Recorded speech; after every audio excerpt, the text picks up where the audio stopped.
कामिका एकादशी व्रत कथा। जय श्री कृष्णा, राधे राधे। आप सभी का दिन शुभ और मंगलमय हो। जब समस्त दिशाएं पवित्र हो जाती हैं और आकाश से पुण्य की वर्षा होने लगती है, आज वही दिन है जिसे शास्त्रों में कामिका एकादशी कहा गया है। एक ऐसी दिव्य तिथि जो समस्त पापों का नाश करती है, जीवन में शांति और प्रभु के समीपता का वरदान देती है। आज है सावन मास के कृष्ण पक्ष की कामिका एकादशी और आप सभी को कामिका एकादशी की बहुत बहुत शुभकामनाएं। आज श्रावण माह कृष्ण पक्ष की एकादशी तिथि है और आज कामिका एकादशी का व्रत है, जिसे पवित्रा एकादशी या कामिका ग्यारस के नाम से भी जाना जाता है। इस कामिका एकादशी का व्रत करने एवं व्रत कथा को सुनने से सहस्त्रों जन्मों के पापों का नाश होता है। इस व्रत के प्रभाव से अश्वमेध यज्ञ करने के बराबर पुण्य फल की प्राप्ति होती है। इतना ही नहीं, कई पवित्र तीर्थ काशी तथा कुरुक्षेत्र में स्नान करने से भी 1000 गुना अधिक अनंत पुण्य फल की प्राप्ति होती है। विशेष रूप से इस दिन तुलसी पूजा करने एवं तुलसी पत्र का प्रयोग करने से व्रत का महत्व सहस्त्र गुना बढ़ जाता है। घर परिवार में सुख समृद्धि और खुशहाली आती है। तो आज मैं सुना रही हूँ कामिका एकादशी व्रत की बड़ी ही दुर्लभ संपूर्ण व्रत कथा।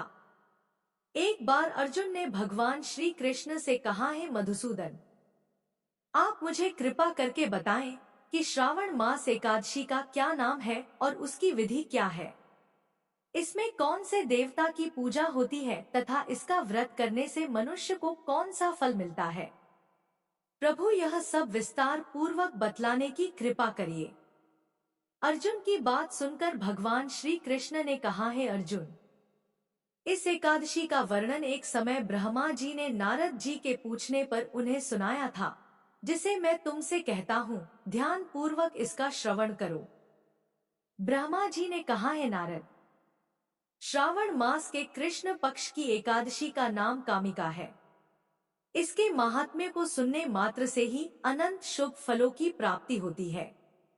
इस दिन शंख, चक्र, पद्म गदाधारी भगवान श्री हरि विष्णु की माधव, मधुसूदन आदि नामों से पूजा की जाती है। इस दिन गंगा, काशी, नैमिषारण्य और पुष्कर स्नान के फल से अधिक विष्णु भगवान के पूजन का फल प्राप्त होता है। जो पुण्य फल सूर्य और चंद्र ग्रहण पर कुरुक्षेत्र और काशी में स्नान करने से तथा भूमि दान देने से और गोदावरी तथा गंडकी नदी में स्नान करने से प्राप्त होता है, वही फल इस दिन भगवान विष्णु के पूजन करने एवं एकादशी व्रत रखने से मिलता है। श्रावण मास की इस एकादशी के दिन भगवान का पूजन करने से देवता, गंधर्व और सूर्य आदि सब पूजित हो जाते हैं। अतः पापों को नष्ट करने के लिए मनुष्य को कामिका एकादशी का व्रत और विष्णु भगवान का पूजन कथा का श्रवण इस मास में अवश्य करना चाहिए। जो भक्त कामिका एकादशी के व्रत में विश्वास करते हैं और इसके साथ विष्णु पूजन भी करते हैं, तो व्रत के प्रभाव से उनके सब देवों, किन्नरों, नागों, पितरों का पूजन हो जाता है। इसलिए मनुष्य को पापों से मुक्ति पाने के लिए यह व्रत नियमानुसार व विधि पूर्वक अवश्य करना चाहिए। भगवान विष्णु ने स्वयं बताया है कि अध्यात्म विद्या से जो पुण्य मनुष्यों को प्राप्त होता है, उससे अधिक पुण्य तो कामिका एकादशी के व्रत से मिल जाता है। यह व्रत मनुष्य को मरते समय नरक में जाने से बचाता है। इसके पुण्य प्रभाव से किसी अन्य योनि में दोबारा जन्म भी नहीं मिलता। जो व्रती इस एकादशी का व्रत करते हुए भक्ति पूर्वक तुलसी दल विष्णु भगवान को अर्पित करते हैं, वे समस्त पापों से दूर हो जाते हैं। श्री विष्णु भगवान रत्न, मोती, मणि तथा आभूषण आदि से इतने प्रसन्न नहीं होते जितने तुलसी दल से होते हैं। तुलसी दल पूजन का फल 4 भार चांदी और 1 भार स्वर्ण के बराबर माना जाता है। ब्रह्मा जी बोले, हैं नारद, मैं स्वयं भगवान की अति प्रिय तुलसी को सदैव नमस्कार करता हूँ। तुलसी को सींचने मात्र से मनुष्य की सब यातनाएं नष्ट हो जाती हैं। तुलसी के दर्शन मात्र से ही मानव के सब दुखों का विनाश हो जाता है और इस दिन शरीर से तुलसी के स्पर्श करने से मनुष्य शुद्ध हो जाता है। तुलसी जल के स्नान मात्र से प्राणी के समस्त बाधाएं और यातनाएं समाप्त हो जाती हैं। जो श्रद्धा पूर्वक भगवान के चरणों में तुलसी अर्पित करता है वह भवसागर से मुक्त हो जाता है। कामिका एकादशी को रात्रि जागरण करने व दीप दान करने वालों को अनंत पुण्य फलों की प्राप्ति होती है। कामिका एकादशी व्रत के दिन प्रभु के समक्ष दीप जलाने वाले के पितर उस दिन स्वर्ग को जाते हैं। उन्हें स्वर्ग जाने पर हजारों दीपों की रोशनी प्राप्त होती है। ब्रह्मा जी कहते हैं, हे नारद, ब्रह्मा हत्या तथा भ्रूण हत्या आदि पापों को नष्ट करने वाली इस कामिका एकादशी का व्रत मनुष्य को यत्न के साथ करना चाहिए। कामिका एकादशी के व्रत महात्म्य को श्रद्धा से पढ़ने या सुनने वाला मनुष्य सब पापों से छूटकर विष्णु लोक को जाता है। अब मैं तुम्हें कामिका एकादशी का वह व्रत कहता हूँ जिसे सुनने से मनुष्य के सभी पापों का हरण होता है। प्राचीन काल में पुष्कर क्षेत्र में एक गांव में एक वीर साहूकार रहा करता था। एक दिन किसी कारणवश उसकी ब्राह्मण से हाथापाई हो गई और इस दौरान उससे ब्राह्मण की मृत्यु हो गई। अपने हाथों मारे गए उस ब्राह्मण का अंतिम संस्कार उस क्षत्रिय ने करना चाहा, परंतु पंडितों ने उसे अंतिम क्रिया में शामिल होने से मना कर दिया।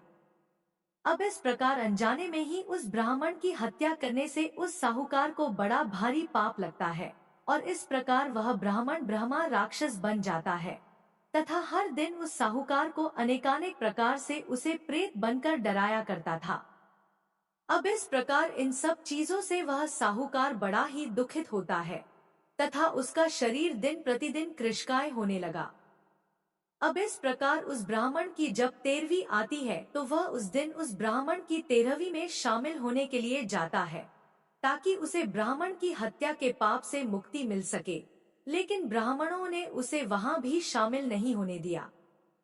ब्राह्मणों ने बताया कि तुम पर ब्रह्मा हत्या का दोष है, पहले प्रायश्चित कर इस पाप से मुक्त होवो, तत्पश्चात तुम हमारे घर भोजन करना। इस पर साहूकार ने पूछा कि इस पाप से मुक्त होने के क्या उपाय हैं? मैं इस ब्रह्म हत्या के पाप से कैसे मुक्त हो सकता हूँ? तब ब्राह्मणों ने बताया कि श्रावण माह के कृष्ण पक्ष की एकादशी के दिन भक्ति भाव से भगवान श्रीहरि का व्रत एवं पूजन कर ब्राह्मणों को भोजन करा के स्वदक्षिणा के साथ आशीर्वाद प्राप्त करने से इस पाप से मुक्ति मिलेगी, मृत ब्राह्मण के आत्मा को शांति मिलेगी तथा वह ब्रह्मा राक्षस की योनि से मुक्त हो जाएगा। अब पंडितों के बताए हुए तरीकों से उस साहूकार ने कामिका एकादशी का व्रत रखा और रात में भगवान श्री विष्णु का जागरण किया और उस रात साहूकार भगवान की मूर्ति के पास ही सो गया। भगवान विष्णु ने उसके सपने में दर्शन दिए और उसे उसके पापों से मुक्ति दिलाई। अंत में भगवान ने उसे क्षमा किया। हे नारद, इससे पहले यह कथा महर्षि वशिष्ठ ने राजा दिलीप को सुनाई थी। अतः जो कोई व्यक्ति इस दिन श्रद्धा पूर्वक कामिका एकादशी की महिमा सुनता है उसे अपार धन मिलता है और अनजाने में किए पापों से मुक्ति मिलती है। तो बोलिए श्री लक्ष्मी नारायण भगवान की जय, श्री तुलसी शालिग्राम भगवान जी की जय। प्रिय भक्तगणों, इस दिन भगवान विष्णु और तुलसी जी की कथा को सुने बिना यह व्रत पूर्ण नहीं माना जाता। इसलिए अब आइए श्रवण करते हैं विष्णु भगवान की बड़ी ही दुर्लभ कथा, जिसे सुनने मात्र से सभी मनोकामनाएं पूर्ण हो जाती हैं। एक गांव में एक निर्धन जुलाहा दंपत्ति रहता था। जुलाहे का नाम था माधव और उसकी पत्नी का नाम कांता था। वे दोनों बहुत परिश्रमी थे, सारा दिन काम करते, सुंदर सुंदर कपड़े बनाते, किंतु उनके बने कपड़ों की उनको अच्छी कीमत नहीं मिल पाती थी। फिर भी जो मिलता वे उसी में संतुष्ट रहते और एक टूटी फूटी झोपड़ी में रहकर अपना जीवन व्यतीत कर रहे थे। वे बहुत संतोषी स्वभाव के थे। वे दोनों भगवान श्री कृष्ण के अनन्य भक्त थे। दिन भर के परिश्रम के बाद जो भी समय मिलता उसे वे दोनों भगवान के भजन कीर्तन में बिता देते थे। माधव के पास एक तानपुरा और एक खड़ताल थी। जब वह दोनों मिलकर भजन गाते तो माधव तानपुरा बजाता और उसकी पत्नी खड़ताल। फिर तो दोनों भगवान के भजन में ऐसा डूब जाते कि उनको अपनी भूख प्यास की चिंता भी नहीं रहती। उन्होंने अपनी दीनहीन अवस्था के लिए कभी भगवान को कोई उलाहना नहीं दिया और अपने इसी जीवन में प्रसन्न थे। लेकिन एक दुख उनको सदा सताता रहता कि उनके कोई संतान नहीं थी। इसको लेकर वह सदा चिंतित रहा करते थे। चिंता तो थी, फिर भी दोनों सदा भगवान की भक्ति में मगन रहते थे। इसको भी उन्होंने भगवान की लीला समझकर स्वीकार कर लिया और निष्काम भाव से भगवान श्री कृष्ण की भक्ति में लीन रहते। जब उनकी आयु अधिक होने लगी तो एक दिन कांता ने माधव से कहा कि हमारी कोई संतान नहीं है। कहते हैं कि संतान के बिना मुक्ति प्राप्त नहीं होती। अब हमारी आयु भी अधिक हो चली है, ना जाने कब बुलावा आ जाए। मरने के बाद हमारी चिता को अग्नि कौन देगा? कौन हमारे लिए तर्पण आदि कार्य करेगा और कैसे हमारी मुक्ति होगी? माधव बोला, तू क्यों चिंता करती है, ठाकुर जी हैं, वही सब देखेंगे। माधव ने यह बात कह तो दी, किंतु वह भी चिंता में डूब गया। तभी उसके मन में एक विचार आया। वह नगर में गया और श्री कृष्ण के बाल रूप की एक मूर्ति ले आया। घर आकर बोला, अब तुझे चिंता करने की कोई आवश्यकता नहीं है।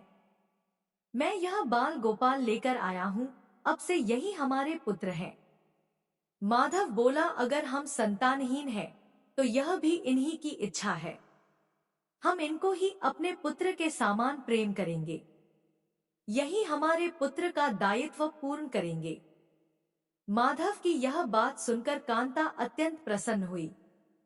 उसने बाल गोपाल को लेकर अपने हृदय से लगा लिया और बोली, आप बिल्कुल ठीक कह रहे हैं। आज से यही हमारा लाला है। फिर क्यों था, दोनों पति पत्नी ने घर का एक कोना साफ करके वहां बाल गोपाल के लिए एक स्थान बनाया और एक चौकी लगाकर उस पर बाल गोपाल को विराजित कर दिया। उस दिन से जुलाहा दंपत्ति का नियम हो गया। वह प्रतिदिन बाल गोपाल को स्नान कराते, उनको धुले वस्त्र पहनाते, अपने पुत्र की तरह उनको लाड लड़ाते, उन्हीं के सामने बैठकर भजन कीर्तन करते और वहीं सो जाते थे। वो दोनों अपने हाथों से बाल गोपाल के लिए सुंदर वस्त्र बनाकर उनको पहनाते, उन्हें खाना खिलाते, उनको झूला झुलाते और रात को उनको सुलाकर ही स्वयं सोते थे। इन सब में उनको बड़ा आनंद आता। धीरे धीरे दोनों बाल गोपाल को अपनी संतान के समान ही प्रेम करने लगे। बाल कृष्ण अब उनके परिवार का हिस्सा बन गए थे। कांता का नियम था कि वह रोज पहले अपने हाथों से अपने लाला को भोजन कराती, तब स्वयं भोजन करती थी। लाला को भोजन कराते समय उसको ऐसा ही प्रतीत होता जैसे वह अपने पुत्र को ही भोजन करा रही हो। उन दोनों के निश्चल प्रेम को देखकर करुणानिधान भगवान अत्यंत प्रसन्न हुए और उन्होंने अदृश्य रूप में आकर स्वयं भोजन करना आरंभ कर दिया। कांता जब प्रेम पूर्वक बाल गोपाल को भोजन कराती, तो भगवान को प्रतीत होता मानो वह अपनी माँ के हाथों से भोजन कर रहे हो। उनको कांता के हाथ से प्रेम पूर्वक मिलने वाले हर कौर में माँ का प्रेम प्राप्त होता था। भगवान श्री कृष्ण स्वयं माँ की उस प्रेम लीला के वशीभूत हो गए। किंतु कांता कभी नहीं जान पाई कि स्वयं बाल गोपाल उसके हाथ से भोजन करते हैं। एक दिन घर का काम बहुत अधिक होने के कारण कांता बाल गोपाल को भोजन कराना भूल गई। गर्मी का समय था। भरी दोपहरी में दोनों पति पत्नी कार्य करते करते थक गए और बिना भोजन किए ही सो गए। उनको सोए हुए कुछ ही देर हुए थे कि उनको एक आवाज सुनाई दी, मैया, बाबा, मुझको भूख लगी है। दोनों हड़बड़ाकर उठ गए, चारों ओर देखा आवाज कहां से आई, किंतु कुछ दिखाई नहीं दिया। तभी अचानक लीला को याद आया कि आज उसने अपने लाला को भोजन नहीं कराया है। वह हड़बड़ाकर उठी और दौड़कर लाला के पास पहुंची तो देखा कि बाल गोपाल का मुख कुम्हलाया हुआ है। इतना देखते ही दोनों पति पत्नी वहीं उनके चरणों में गिर पड़े। दोनों की आंखों से आंसुओं की धार बह निकली। कांता तुरंत भोजन लेकर आई और ना जाने कैसा प्रेम उमड़ा कि उसने लाला को उठाकर अपनी गोद में बैठा लिया और भोजन कराने लगी। दोनों पति पत्नी रोते जा रहे थे और लाला को भोजन कराते जा रहे थे। साथ ही बार बार उनसे अपने द्वारा हुए अपराध के लिए क्षमा मांगते जा रहे थे। ऐसा प्रगाढ़ प्रेम देखकर भगवान अत्यंत द्रवित हुए और अंतर्यामी भगवान श्रीहरि साक्षात रूप में प्रकट हो गए। भगवान ने अपने हाथों से अपने रोते हुए माता पिता की आंखों से आंसू पोंछे और बोले, प्रिय भक्त, मैं तुम्हारी भक्ति और प्रेम से अत्यंत प्रसन्न हूँ। तुम जो चाहो वर मांग लो, मैं तुम्हारी प्रत्येक इच्छा पूर्ण करूंगा।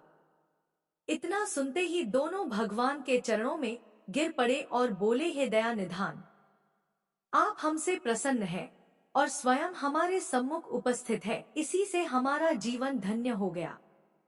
इससे अधिक हमें और क्या चाहिए?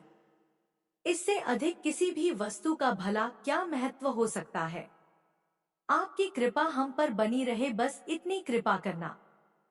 भगवान श्रीहरि बोले, यदि तुम चाहो तो मैं तुम्हारे जीवन में संतान के अभाव को समाप्त कर तुम्हें एक सुंदर संतान प्रदान करूं। यह सुनते ही माधव और कांता एकदम व्याकुल होकर बोले, नहीं भगवान, हमको संतान नहीं चाहिए। उनका उत्तर सुनकर भगवान ने पूछा, किंतु क्यों? अपने जीवन में संतान की कमी को पूर्ण करने के लिए ही तो तुम मुझको अपने घर लेकर आए थे। यह सुनकर वह दोनों बोले, प्रभु, हमको भय है कि यदि हमको संतान प्राप्त हो गई तो हमारा मोह उस संतान के प्रति बढ़ जाएगा और हम अब की तरह आपकी सेवा नहीं कर पाएंगे। उनका प्रेम और भक्ति से भरा उत्तर सुनकर करुणा निधान भगवान करुणा से भर उठे। उनके विचार सुनकर स्वयं भगवान की आंखों से अश्रु गिरने लगे। भगवान श्री हरि विष्णु बोले, हे मैया और बाबा, मैं यहाँ आया तो था आपके ऋण को उतारने के लिए, किंतु आपने तो मुझको सदा सदा के लिए अपना ऋणी बना दिया। मैं आपके प्रेम का यह ऋण कभी नहीं उतार पाऊंगा। मैं सदा सदा तुम दोनों का ऋणी रहूंगा। मैं तुम्हारे प्रेम से अत्यंत प्रसन्न हूँ। तुमने अपने निर्मल प्रेम से मुझको भी अपने बंधन में बांध लिया है। मैं तुम्हें वचन देता हूँ कि आज से मैं तुम्हारे पुत्र के रूप में तुम्हारे समस्त कार्य पूर्ण करूंगा। तुम्हें कभी संतान का अभाव नहीं होने दूंगा। तुम ये तो जानते ही हो कि मेरा वचन कभी असत्य नहीं होता। ऐसा कहकर भक्तवत्सल भगवान बाल गोपाल की प्रतिमा में विलीन हो गए। उस दिन से माधव और कांता का जीवन बिल्कुल ही बदल गया। उन्होंने सारा काम धंधा छोड़ दिया और सारा दिन बाल गोपाल के भजन कीर्तन और उनकी सेवा में व्यतीत करने लगे। भजन करते हुए उनको न भूख सताती और न ही प्यास लगती थी। उन्होंने सभी प्रकार की इच्छाओं का पूर्ण रूप से त्याग कर दिया। अब माधव कभी कोई कार्य करता तो केवल अपने बाल गोपाल के लिए सुंदर सुंदर वस्त्र बनाने का। उनके सामने जब भी कोई परेशानी आती तो बाल गोपाल एक बालक के रूप में उपस्थित हो जाते और उनके समस्त कार्य पूर्ण कर देते। वह दंपति और बालक गांव भर में चर्चा का विषय बन गए, किंतु गांव में कोई भी यह नहीं जान पाया कि वह बालक कौन है, कहां से आता है और कहां चला जाता है। धीरे धीरे समय बीतने लगा। अब जुलाहे दंपति बूढ़े हो चले थे, किंतु भगवान की कृपा उन पर बनी रही। अब दोनों की आयु पूर्ण होने का समय आ चला था। भगवत प्रेरणा से उनको यह ज्ञात हो गया कि अब उनका समय पूरा होने वाला है। इसी के चलते एक दिन दोनों ने भगवान को पुकारा। ठाकुर जी तुरंत प्रकट हो गए और उनसे उनकी इच्छा जाननी चाहिए। दोनों भक्त दंपति भगवान के चरणों में प्रणाम करके बोले, हे प्रभु, हमने अपने पूरे जीवन में आपसे कभी कुछ नहीं मांगा, किंतु अब जीवन का अंतिम समय आ गया है, इसलिए आपसे कुछ मांगना चाहते हैं। भगवान बोले, निसंकोच होकर अपनी कोई भी इच्छा कहो, मैं वचन देता हूँ कि तुम्हारी प्रत्येक इच्छा को पूर्ण करूंगा। तब बाल गोपाल के अगाध प्रेम में डूबे वह वृद्ध दंपति बोले, हे नाथ, हमने अपने पुत्र के रूप में आपको देखा है। आपने भी पुत्र के समान ही हमारी सेवा की है। अब वह समय आ गया है जिसके लिए कोई भी माता पिता पुत्र की कामना करते हैं। हे दीन बंधु, हमारी इच्छा है कि हम दोनों पति पत्नी के प्राण एक साथ निकले। हे दयानिधान, जिस प्रकार एक पुत्र अपने माता पिता की अंतिम क्रिया करता है और उनको मुक्ति प्रदान करता है, उसी प्रकार हे परमेश्वर, हमारी अंतिम क्रिया आप अपने हाथों से कर हमें मुक्ति प्रदान करें। श्रीहरि ने दोनों को उनकी इच्छा पूर्ण करने का वचन दिया और बाल गोपाल के विग्रह में विलीन हो गए। अंत में वह दिन आ गया जब प्रत्येक जीव को यह शरीर छोड़ना पड़ता है।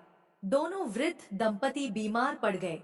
उन दोनों की भक्ति की चर्चा गांव भर में थी, इसलिए गांव के लोग उनका हाल जानने के लिए उनकी झोपड़ी के पास आ गए। किंतु उन दोनों का ध्यान तो श्रीहरि में रम चुका था।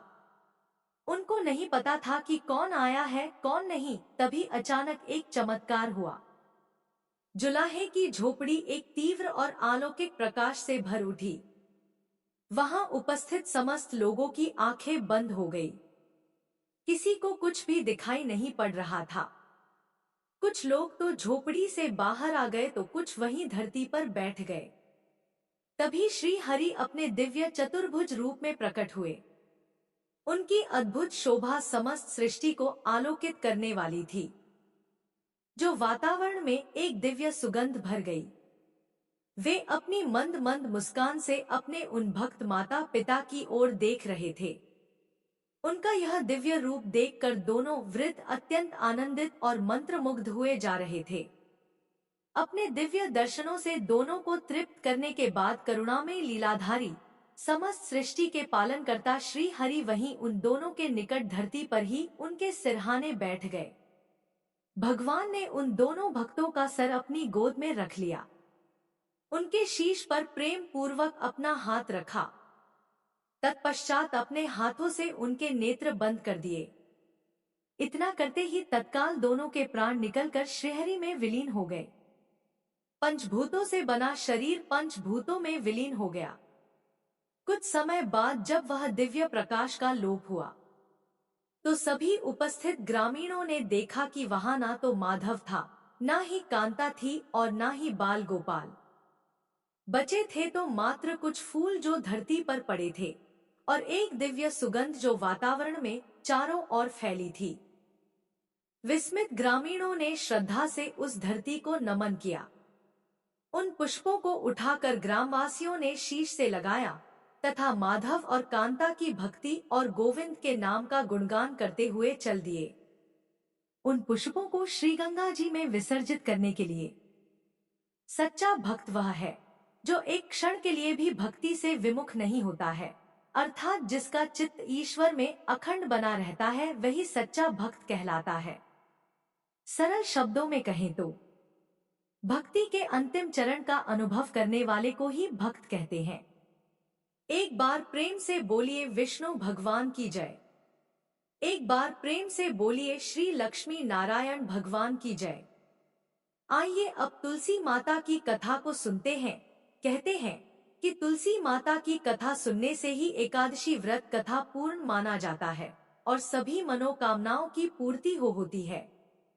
सावरणी मुनि की पुत्री तुलसी अपूर्व सुंदरी थी। उनकी इच्छा थी कि उनका विवाह भगवान नारायण के साथ हो। इसके लिए उन्होंने नारायण पर्वत की घाटी में स्थित बद्री वन में घोर तपस्या की। दीर्घ काल तक तपस्या करने के उपरांत ब्रह्मा जी ने प्रसन्न होकर दर्शन दिया और वर मांगने को कहा। तुलसी जी ने कहा, हे सृष्टिकर्ता ब्रह्मदेव, आप अंतर्यामी हैं, सबके मन की बात जानते हैं, फिर भी मैं अपनी इच्छा आपसे बताती हूँ। मैं चाहती हूँ कि भगवान श्री नारायण मुझे पति रूप में मिले। ब्रह्मा जी ने कहा, तुम्हारा अभीष्ट तुम्हें अवश्य मिलेगा। अपने पूर्व जन्म में किसी अपराध के कारण तुम्हें श्राप मिला है। इसी प्रकार भगवान श्री नारायण के एक पार्षद को भी दानव कुल में जन्म लेने का श्राप मिला है। दानव कुल में जन्म लेने के बाद भी उसमें नारायण का अंश विद्यमान रहेगा। इसलिए इस जन्म में पूर्व जन्म के पाप के शमन के लिए संपूर्ण नारायण तो नहीं मिलेंगे, लेकिन नारायण के अंश से युक्त दानव कुल जन्म उस शाप ग्रस्त पार्षद से तुम्हारा विवाह होगा। साप मुक्त होने पर भगवान श्री नारायण सदा सर्वदा के लिए तुम्हारे पति हो जाएंगे। तुलसी ने ब्रह्मा के इस वर को स्वीकार किया, क्योंकि मानव कुल में जन्म होने के कारण उस मायावी भोग को तो भोगना ही था। तुलसी बद्री वन में ही रहने लगी। नारायण का वह पार्षद दानव कुल में जलंधर के नाम से पैदा हुआ था। कुछ दिनों बाद वह भ्रमण करता हुआ बद्री वन में आया। यहाँ तुलसी को देखते ही वह उस पर मंत्र मुग्ध हो गया। तुलसी के सामने उसने अपने विवाह का प्रस्ताव रखा। इतने में ही महाब्रह्मा जी आ गए और तुलसी से कहा, तुलसी, जलंधर को देखो, कैसा देवों उसका स्वरूप है। दानव कुल में जन्म लेने के बाद भी लगता है जैसे इसके शरीर में नारायण का वास हो। तुम प्रस्ताव को सहर्ष स्वीकार कर लो। तुलसी को भी लगा कि उसकी तपस्या पूर्ण हुई, उसे इच्छित फल मिला है। जलंधर के साथ उसका गंधर्व विवाह हो गया और वह जलंधर के साथ उसके महल में पत्नी बनकर आ गई। जलंधर ने अपनी परम सुंदरी सती साध्वी पत्नी तुलसी के साथ बहुत दिनों तक राज्य किया। उसने अपने राज्य का इतना विस्तार किया कि देवलोक तक उसके अधिकार में आ गया। स्वर्ग का सुख भोगने वाले देवताओं की दशा भिखारियों जैसी हो गई। जलंधर किसी को कष्ट नहीं देता था, पर अधिकार और राज्य छिन जाने से सारे देवता मिलकर ब्रह्मा, विष्णु और शिवजी की सभा में गए तथा अपनी विपत्ति सुनाई। ब्रह्मा जी ने कहा, तुलसी परम साध्वी है, उसका विवाह जलंधर से मैंने ही कराया था। जलंधर को तब तक नहीं हराया या मारा जा सकता जब तक तुलसी को ना छला जाए। भगवान श्री हरि विष्णु जी ने कहा, जलंधर पूर्व जन्म में मेरा पार्षद था। श्राप के कारण उसे दैत्य कुल में जन्म लेना पड़ा। इस जन्म में भी मेरा अंश उसमें व्याप्त है। साथ ही तुलसी के पतिव्रत धर्म से वह अजय है। फिर देवताओं की सहमति से भगवान शिव ने जलंधर के पास संदेश भेजा कि या तो वह देवताओं को राज्य लौटा दे या फिर उनसे युद्ध करे। जलंधर भगवान शंकर के पास पहुंचा। उसने कहा, देवा आदि देव, आपके लिए देवताओं का पक्ष लेना उचित नहीं है। राज्य बढ़ाना हर राजा का कर्तव्य है। मैं किसी को दुखी नहीं कर रहा हूँ। देवताओं से कहिए कि वे मेरी प्रजा बनकर रहे। मैंने आपका कोई भी अपमान नहीं किया है। हमारा आपका युद्ध शोभा नहीं देता है। अगर आप हार गए तो बड़ी लज्जा की बात होगी। मैं हार गया तो आपकी कीर्ति बहुत अधिक नहीं बढ़ेगी। भगवान शंकर फिर हंसने लगे। वे तो सब रहस्य समझते थे। तुलसी और जलंधर के पूर्व जन्म के श्राप की अवधि लगभग पूरी हो चुकी थी।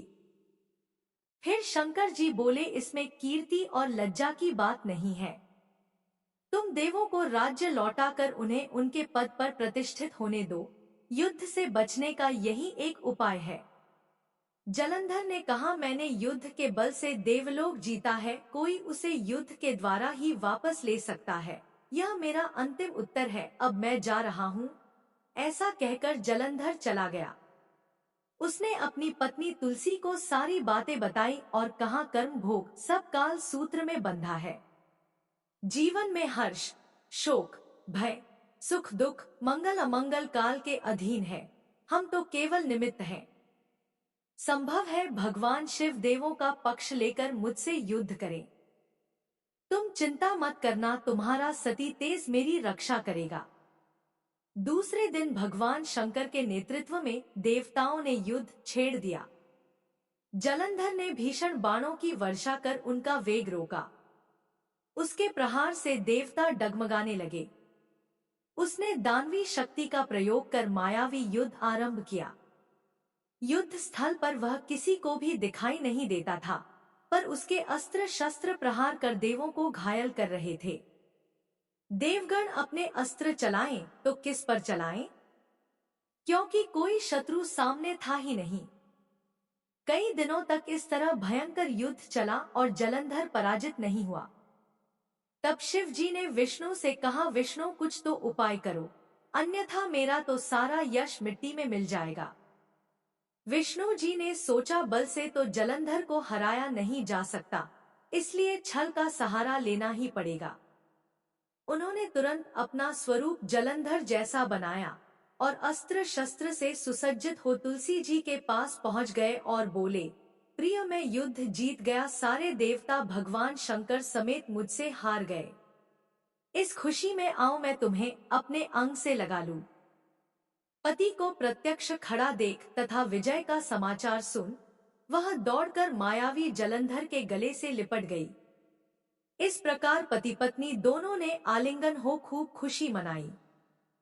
पर पुरुष के साथ इस प्रकार के व्यवहार से उसका सती तेज नष्ट हो गया। उसका सती तेज जो जलंधर की कवच के रूप में रक्षा कर रहा था, वह कवच नष्ट हो गया।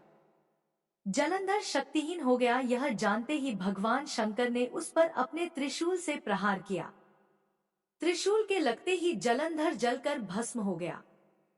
जलंधर के मरने को जानकर भगवान विष्णु अपने असली रूप में आ गए। सामने अपने पति जलंधर के स्थान पर भगवान विष्णु को खड़ा देख तुलसी बहुत विस्मित हुई। उसको पता लग गया कि स्वयं नारायण ने उसके साथ छल किया है। क्रोध में आकर तुलसी जी ने श्राप दिया और भगवान विष्णु से कहने लगी, एक सती स्त्री का सतीत्व भंग करने के अपराध में तुम हृदयहीन पत्थर हो जाओ। विष्णु जी ने तुलसी के श्राप को शिरोधार्य कर कहा, हे देवी, तुम्हारे तथा जलंधर के कल्याण के लिए मुझे ऐसा करना पड़ा। तुम दोनों को श्राप मुक्त करना था।